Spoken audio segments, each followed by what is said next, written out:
नमस्कार, जय हिंद गुरुजनों। स्वागत है आपका अपने क्लास NSP एकेडमी में। तो आइए आज हम अपना पहले क्लास को स्टार्ट कर रहे हैं। तो चलिए जानते हैं आज, जैसा कि हम बताए थे कि फर्स्ट चैप्टर हमें संख्या आधारित प्रश्नों को पढ़ना है, तो हम थोड़ी बेसिक चीज़ों पर बात कर लें। तो क्या सब है तो उसके बारे में हम थोड़ी चर्चा कर लें। जैसे संख्या आधारित रहेगी तो पहला जैसे है कि संख्या क्या सब हो सकती है। तो प्राकृत संख्या किसे कहते हैं? तो प्राकृत संख्या क्या होती है? गिनती की संख्या को प्राकृत संख्या है। जिस किसी भी हमें वस्तु को गिनना होता है तो हम गिनती कहाँ से स्टार्ट करते हैं? तो एक से। तो 1 2 3 4, तो वही उसे ही प्राकृत संख्या हम कहते हैं। 1 2 3 4 आप डैश करके इनफाइनाइट तक आप जा सकते हैं। तो इसमें क्या है कि प्राकृत संख्या, सबसे छोटी प्राकृत संख्या अगर हमसे पूछा जाए तो हम 1 बताएंगे, और सबसे बड़ी प्राकृत संख्या के पूछा जाए तो इसके बारे में जानकारी किसी को भी नहीं है, क्योंकि ये इनफाइनाइट तक है। अब आगे पूर्ण संख्या जैसे होगी, तो पूर्ण संख्या, इसमें सबसे छोटी प्राकृत संख्या, यहाँ पर हम बोल रहे थे सबसे छोटी प्राकृत संख्या 1। पूर्ण संख्या की बात करें तो पूर्ण संख्या कैसी संख्या होती है? वह संख्याओं का वैसा समूह जिसमें, अगर हम प्राकृतिक संख्या है तो प्राकृतिक संख्या के समूह में यदि हम शून्य को भी हम शामिल कर लें तो वो समुच्चय, वो जो ग्रुप होगा वो क्या होगा? तो पूर्ण संख्या का ग्रुप होगा। तो ये भी इनफाइनाइट तक होगी, इसका भी कोई लास्ट नहीं है। और इसमें अगर हम पूछे सबसे छोटी पूर्ण संख्या कौन है, तो सबसे छोटी पूर्ण संख्या 0 होगी। और सबसे बड़ी पूर्ण संख्या क्या होगी, तो इसके बारे में कहा नहीं जा सकता। आगे रही बात पूर्ण संख्या के बाद पूर्णांक संख्या की बात करें। पूर्णांक संख्या की बात करें तो पूर्णांक संख्या क्या होगी? तो जब हम क्या करें कि संख्या, ये प्राकृत संख्या, पूर्ण संख्या, अब पूर्णांक संख्या। तो पूर्णांक संख्या क्या होगी कि पूर्ण संख्या के समुच्चय में यदि हम ऋणात्मक संख्या को भी शामिल करने लगे, तो ये पूर्णांक संख्याएं होती है। इसमें सबसे छोटी कहाँ होगी और सबसे बड़ी कहाँ होगी, ये कहना मुश्किल है। अब आगे की बात करें तो पूर्णांक संख्या के बाद हमें पढ़ना है सम संख्या के बारे में। सम संख्या क्या होती है? तो सम संख्या वैसी प्राकृत संख्या, पूर्णांक संख्या जो 2 से पूर्णतया विभाज्य हो जाए, वे सम संख्या होते हैं। 2 से विभाज्य हो जाए वे सम संख्या कहलाती है। रही बात विषम संख्या की, तो विषम संख्या जो 2 से पूर्णतया विभाज्य नहीं हो, वे होते हैं विषम संख्या। अब आप तो कहेंगे कि ये सब बातें नॉर्मल है, तो चलिए हम आपको बताएं कि इस नॉर्मल बातों में कैसे आपको उलझाएगा। वहाँ पर जरा आप बताएं कि क्या सभी प्राकृत संख्या पूर्ण संख्या है? क्या सभी प्राकृत संख्या पूर्ण संख्या है? जी हाँ, क्योंकि सभी प्राकृत संख्या पूर्ण संख्या में शामिल हो रही है। इसी को अगर हम इससे पलट के पूछ दिया जाए, क्या कि सभी पूर्ण संख्या प्राकृत संख्या होगी? क्या सभी पूर्ण संख्या प्राकृत संख्या हो सकती है? तो यहाँ पर नहीं होगी, क्योंकि 0 तो प्राकृत संख्या में शामिल नहीं है।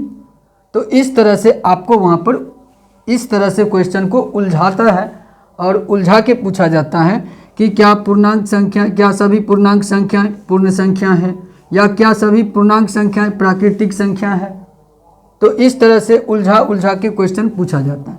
तो आप इन बातों को ज़्यादा ख्याल रखेंगे कि सभी प्राकृतिक संख्या पूर्ण संख्या भी है, सभी प्राकृतिक संख्या पूर्णांक संख्या में भी आती है, लेकिन सभी पूर्णांक पूर्ण नहीं हो सकते और न ही सभी पूर्ण प्राकृत हो सकते। सम संख्या विषम संख्या। अब आगे बात करें तो हम आगे क्या पढ़ लेंगे, तो भाज्य अभाज्य के बारे में, भाज्य संख्या और अभाज्य संख्या। भाज्य संख्या अभाज्य संख्या। भाज्य संख्या को यौगिक संख्या भी कहते हैं, यौगिक संख्या भी, और अभाज्य को रूट भी कहते हैं। अभाज्य को रूट भी कहते हैं और भाज्य को यौगिक भी कहते हैं। तो भाज्य संख्या क्या होती है, अभाज्य संख्या। तो चलिए पहले हम अभाज्य संख्या पे बात कर लें। अभाज्य संख्या क्या होती है, तो वैसी संख्या जिसके सिर्फ और सिर्फ दो ही गुणनखंड हो। और वो कौन से दो गुणनखंड, तो एक वह स्वयं और एक, एक वह स्वयं और एक। जैसे हम अगर ले ले एग्जाम्पल में 3, तो ये किस किस से विभाजित हो सकता है, इसके कितने गुणनखंड हो सकते हैं, तो इसके 2 गुणनखंड ही हो सकते हैं। या ये किस किस से विभाज्य होगा, या तो 1 से विभाजित होगा या 3 से। 5 को ले लें तो 5 किस किस से हो सकता है, या तो 1 से विभाजित होगा या 5 से विभाजित होगा। तो सिर्फ और सिर्फ 2 ही गुणनखंड हो जिस संख्या के, एक हो और एक वह स्वयं हो, तो ऐसी संख्याएं अभाज्य संख्या कहलाते हैं या रूढ़ संख्या कहलाते हैं। अब रही बात यौगिक संख्या की या भाज्य संख्या की, तो भाज्य और यौगिक संख्या वैसी संख्या जिसके इन 2 गुणनखंड के अलावा और भी गुणनखंड हो। कहने का मतलब कि एक और स्वयं के अलावा भी और भी गुणनखंड हो। जैसे हम ले लें 4 को, तो 4 किस किस से विभाज्य होगा जी, तो 4 किस किस से विभाज्य होगा, 1 से तो होगा ही, 4 से भी होगा। चलिए हम थोड़ा बड़ा लिख लें, 4 को ले लें तो 4 किस किस से विभाज्य होगा, 1 से विभाज्य होगा, 2 से विभाज्य होगा और स्वयं से 4 से भी विभाज्य होगा। तो ये क्या हो गया, तो यौगिक संख्या। अगर हम सीरीज में लिखें इसको, तो सीरीज में कैसे, हम एक सीरीज ले लेते हैं। चलिए वहाँ से भी अगर आ जाता है क्वेश्चन कभी कभी, तो अगर हम ऐसे लिखें भाज्य संख्या, अगर हम इसमें देखें प्राकृत संख्या में, तो कहाँ से स्टार्ट हो सकती है।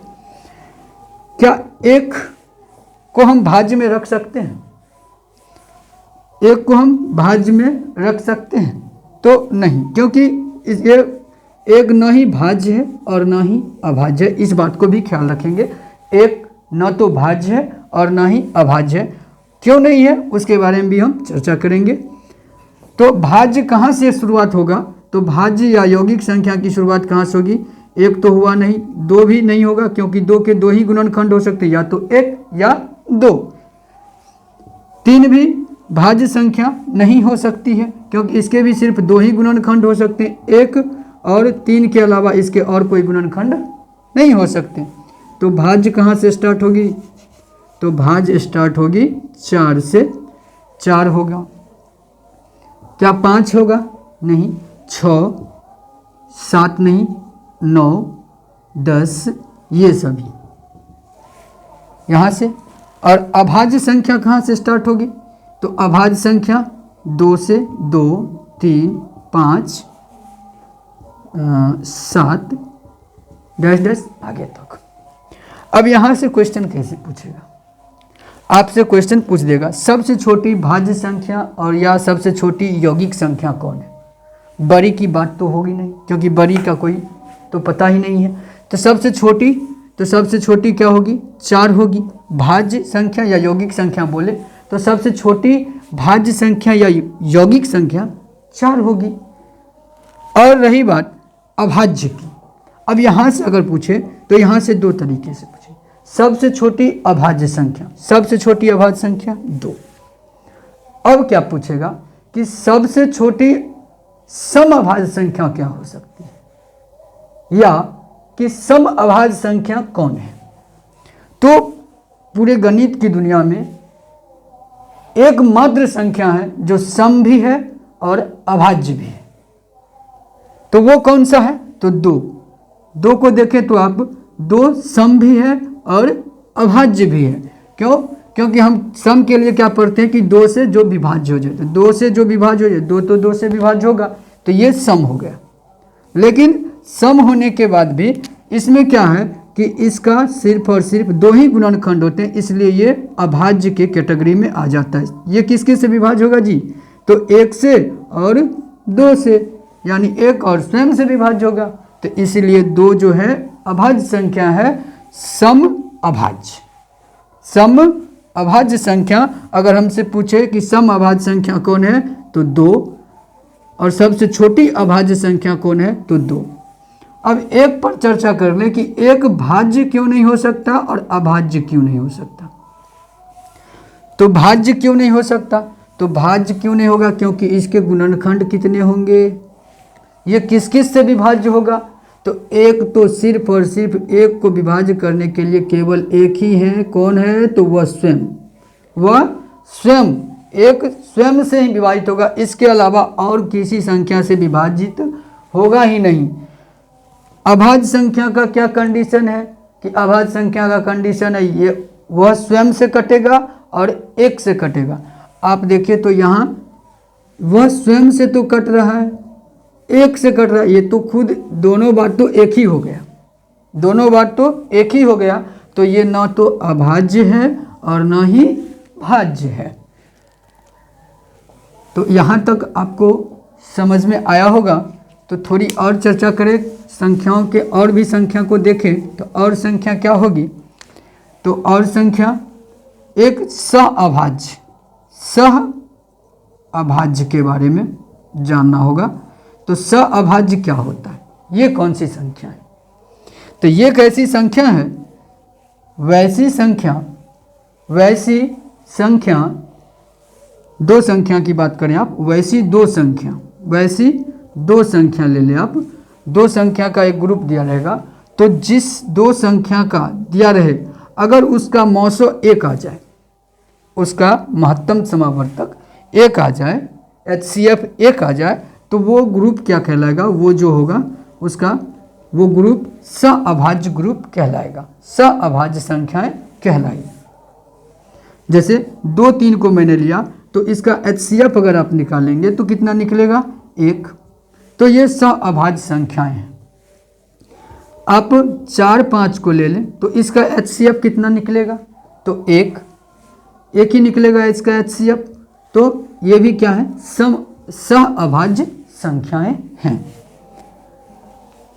इतनी बातों को आप पहले से जानते भी होंगे, लेकिन आप इन सब चीज़ों को भी थोड़ा ध्यान रखें कि क्या कि ये चीज़ ज़्यादा उलझाता है। पूर्णांक संख्याएं पूर्ण हो सकती है या नहीं, पूर्ण प्राकृतिक हो सकती है या नहीं, इन सब चीज़ों कन्फ्यूजनों को दूर करना बहुत ही ज़रूरी है, क्योंकि हमें वहाँ पर उलझा के दे देता है कि अगर मान लीजिए हमें अगर दे दे कि एक क्या है और ऑप्शन में अगर हमें दे दे कि प्राकृत संख्या है, पूर्ण संख्या है, पूर्णांक संख्या है, इनमें सभी है, इनमें कोई नहीं है, तो आप वहाँ पर क्या टिक करके आएंगे?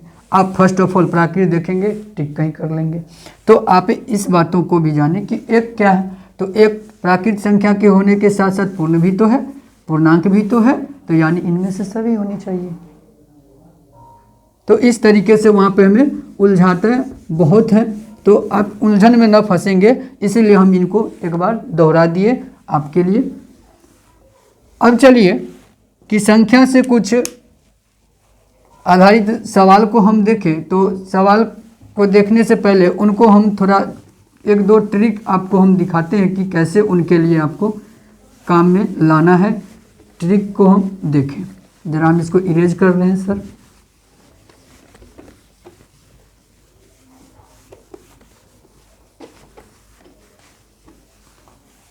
तो आइए आगे बढ़ते हैं।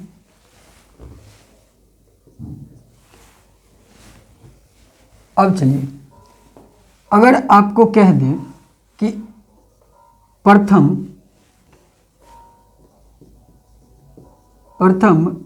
n प्राकृत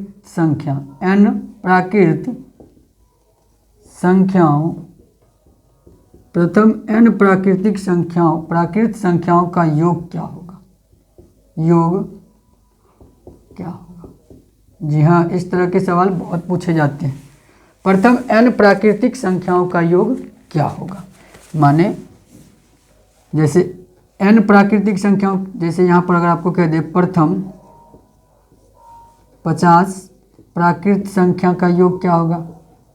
प्राकृत संख्याओं का योग क्या होगा? योग क्या होगा? तो आप क्या करेंगे कि 1 2 3 4 ऐसे करके हम कितना तक जोड़ते रहेंगे। 50 है तो बहुत से बहुत हम जोड़ भी लें, लेकिन अगर ज़्यादा दे दे तो हम कैसे जोड़ें? तो इसके लिए शॉर्ट ट्रिक होता है ना सर, कि क्या कि n इंटू n प्लस 1/2 करके आप निकाल लें तो बहुत ही जल्द निकल जाएगा। आप देख लें, अगर आप छोटी सी एक एग्जांपल लें 1 2 3 को, तो आप देखें तो इसको जोड़ के तो आपको यहाँ पर 6 दिख रहा है। जोड़ने के बाद 3 2 5 1 6। अब इस तरीके से बैठा कर देखें तो क्या होगा कि n यानी पदों की संख्या, कितने पद हैं? तो 3 और n प्लस 1 यानी 3 प्लस 1 बट्टे में 2, तो 3 और 4 बट्टे में 2, तो 2 दूनी 4, 3 दूनी में 6। तो आप इस तरीके से आसानी से और बहुत जल्द ही आप अगर इसे नोट कर लेंगे, आप इस चीज़ों को आप अगर नोट कर लेते हैं तो आप बहुत ही जल्द निकाल पाएंगे, चाहे जितनी भी बड़ी तक संख्या के लिए रहे। चलिए आगे और देखते हैं। तो आप इसे हम रहने देते हैं, फिर आगे देखते हैं।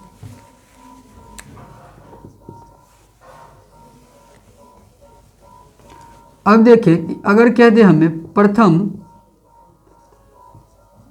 n प्राकृत संख्याओं के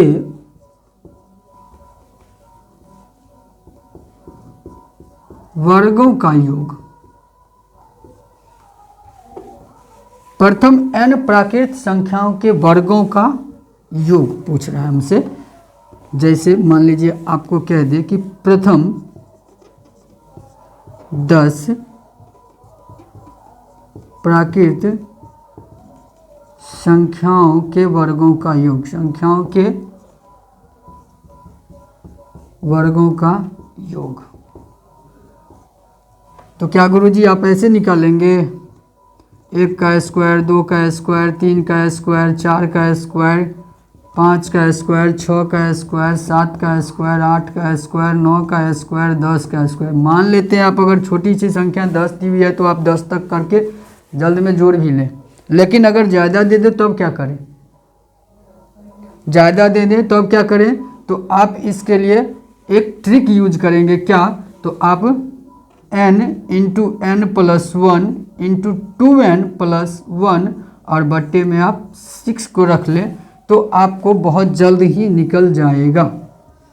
आप चाहें तो इस पर एक छोटा सा एग्जाम्पल लेकर देख लें। जैसे मान लीजिए हमने तीन संख्या को लेते हैं, 1 का स्क्वायर, 2 का स्क्वायर और 3 के स्क्वायर को।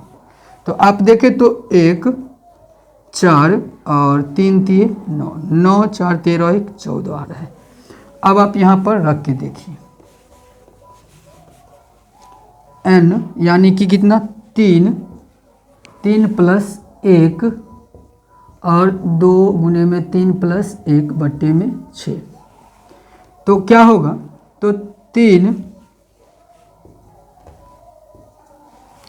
1 4 और 3 दूनी 6 1 7 बट्टे में 6। 3 दूनी में 6, 2 दूनी में 4, 7 दूनी 14। तो देखिए तो 14। तो आप इसे याद रखें, आप इसे याद रखें कि प्रथम n प्राकृतिक संख्याओं के वर्गों का योग कह दे तो आप इसके लिए n into n plus 1 2n plus 1/6 करके आप बहुत जल्द निकाल पाएंगे।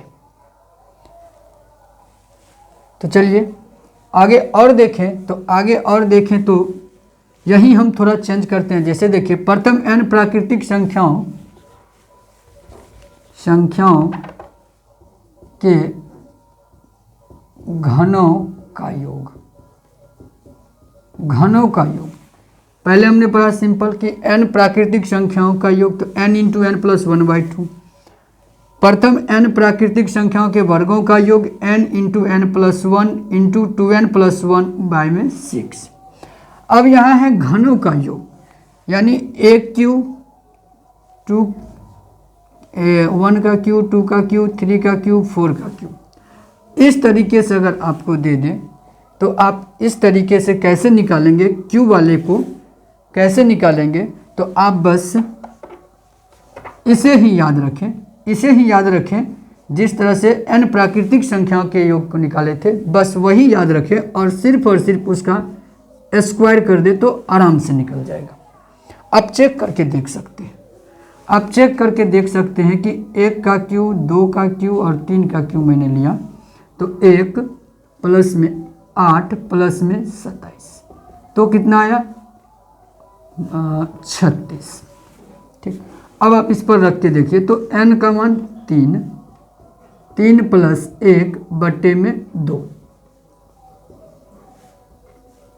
3 4 2, 3 दूनी 6, 36। तो उम्मीद कर रहे हैं कि आपको समझ में आ रहा होगा। हम इसको इरेज करके आपको तीनों एक बार फ्रेश से चाहें तो हम लिख रहे हैं, आप उसे नोट कर लें।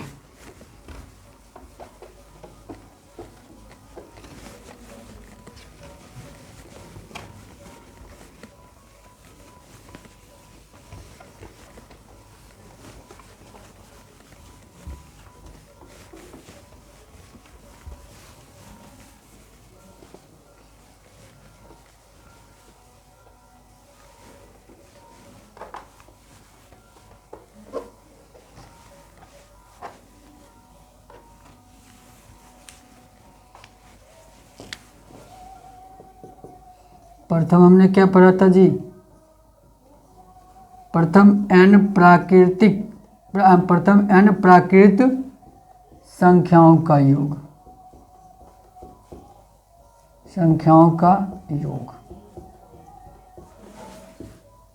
निकालना हो तो n इंटू एन प्लस 1/2 करके निकाल लेंगे। प्रथम n प्राकृत संख्याओं के वर्गों का योग।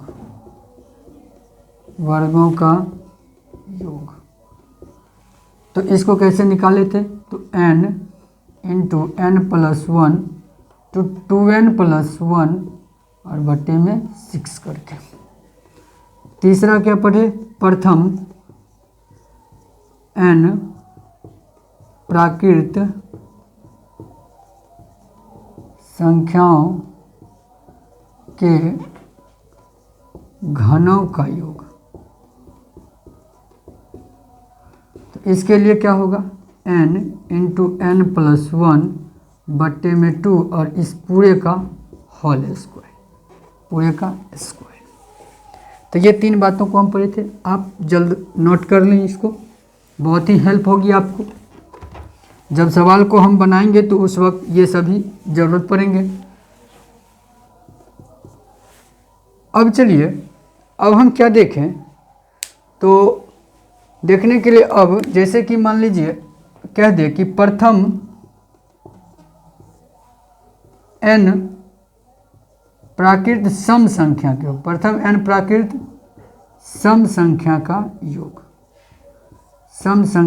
योग निकालना हो तो जैसे 2 4 6 8 इस तरीके से अगर हमें कह दे, बहुत आगे मान लीजिए n लिखा हुआ यहाँ पर अगर 50 100 जो भी दे दे, तो सम संख्या का योग कह दे, तब हम क्या करें, तो वहाँ पर आप एक छोटा सा आप लेकर पहले उसका देख लें। जैसे 2 4 6 को मैंने लिया, तो आप यहाँ से क्या कर सकते हैं, तो जोड़ के आप देख लीजिए। तो 4 2 6 6 12।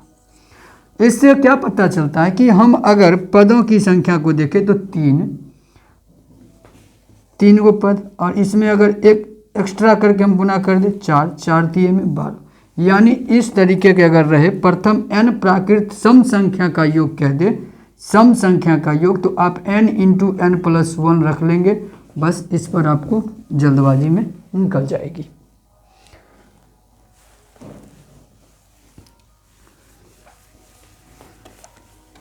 अब आगे एक और है क्या, तो प्रथम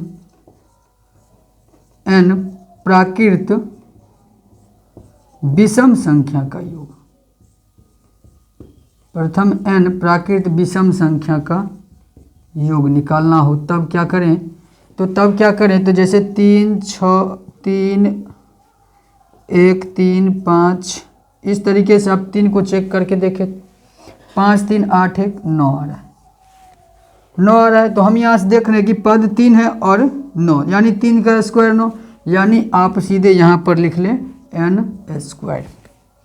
n स्क्वायर कर लेंगे तो आपको प्रथम n प्राकृत विषम संख्या का योग, आप जितना भी दे दें n के जगह, तो आप आसानी से निकाल पाएंगे। तो इतने थे आज के लिए। हाँ, एक और है तो आप उसे भी जान ही ले। क्या, तो k के प्रथम n गुणज, k के प्रथम n गुणजों का योग क्या होगा। k के प्रथम n गुणजों का योग कहने का मतलब, अगर मान लीजिए हमको दे दें 3 के प्रथम 5 गुणजों का योग क्या होगा। 3 के प्रथम 5 गुणजों का योग क्या होगा। तो आप इसको कैसे निकालेंगे, तो आप इसको निकालने के लिए आप के n इंटू एन प्लस 1 बट्टे में 2 रख के निकाल लेंगे। यानी k कहने का मतलब, यहाँ से जैसे 3 दिया हुआ है तो आप 3 रखें, n गुणज तो 5 गुणज कह रहा है तो 5, n प्लस 1 5 प्लस 1 और बट्टे में 2, 5 दिए 15 और गुने में 6 बट्टे में 2, 2 दिए 6, 15 तिया में 45। आप चाहें तो चेक करके भी देख सकते हैं कि 3 के प्रथम 5 गुणज का योग 45 आता है कि नहीं। 3 के प्रथम 5 गुणज 3 6 9 12 15, 6 3 9 9 9 18 18 12 30 30 30 15 45। देख लिए। तो बस ये बेसिक फंडा को हमें बहुत ही ख्याल रखना होगा। आगे जो हम सवाल बनाएंगे उन सवालों में इनका बहुत ही योगदान रहेगा, तो आप इन सभी चीज़ों को याद रखेंगे। तो आज के लिए इतना ही। अगर वीडियो पसंद आया हो तो आप चैनल को सब्सक्राइब कर ले, बेल आइकन को दबा दें और लाइक बटन दबा दें और अपने साथी गुरुजनों के साथ शेयर भी कर दें सर। तो ठीक, जय हिंद, जय भारत, धन्यवाद।